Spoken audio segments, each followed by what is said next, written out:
Di layar kaca dan media sosial, nama Amarzoni begitu dikenal. Pria berwajah tampan, penuh pesona, dan memiliki jutaan pengikut di Instagram. Ia dikenal sebagai ikon fashion dan gaya hidup mewah. Tiap unggahannya selalu dipenuhi pujian, tawaran endorse datang tanpa henti, dan hidupnya seolah sempurna. Namun di balik senyum dan gemerlap popularitas itu, tersembunyi sisi gelap yang perlahan menghancurkan segalanya. Amarzoni mulai dikenal sejak membuat konten komedi ringan di media sosial. Lambat laun, pengikutnya naik drastis. Tawaran kerjasama, undangan acara televisi, hingga kontrak besar datang silih berganti. Namun semakin tinggi popularitasnya, semakin berat pula tekanan yang ia rasakan. Ia dituntut untuk selalu tampak bahagia, sempurna, dan glamor, tak ada ruang untuk lelah, apalagi sedih. Dalam kesendirian, Amarzoni mulai merasa hampa. Ia mencari pelarian dari stres dan tuntutan dunia maya yang tak pernah tidur. Semua bermula dari undangan pesta ulang tahun seorang rekan selebriti di klub malam Jakarta. Di sanalah Amarzoni mengenal lingkaran baru, para artis, model, dan orang berpengaruh yang hidup dalam kemewahan semu.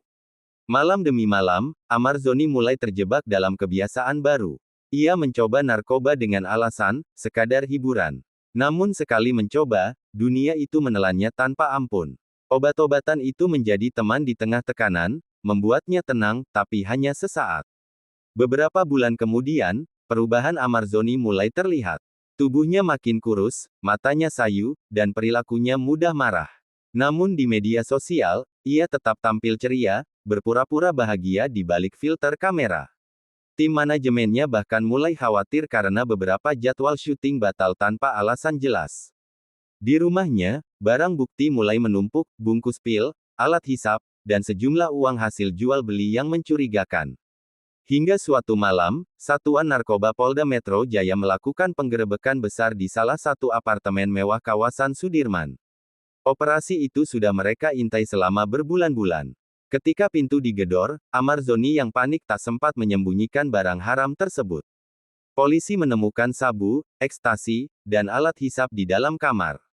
Video penangkapannya viral di media sosial, jutaan penggemar terkejut, tak percaya idola mereka kini digiring dengan tangan terborgol.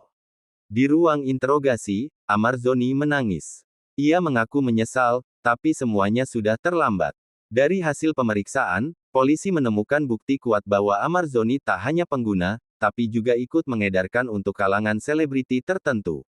Media pun gempar. Brand besar memutus kontrak, akun-akun gosip menayangkan aibnya siang malam, dan para penggemar meninggalkannya satu per satu.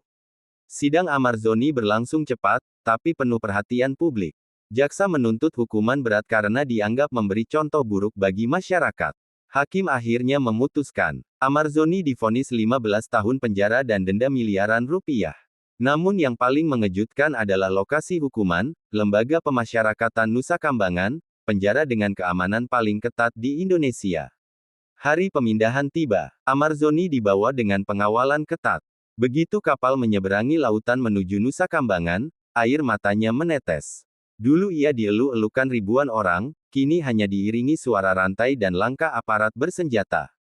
Di balik jeruji besi itu, ia merenung tentang ketenaran, kesalahan, dan arti kebebasan yang dulu ia sia-siakan.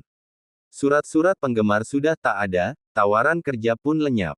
Yang tersisa hanyalah penyesalan dan waktu yang sangat panjang untuk menebus kesalahan.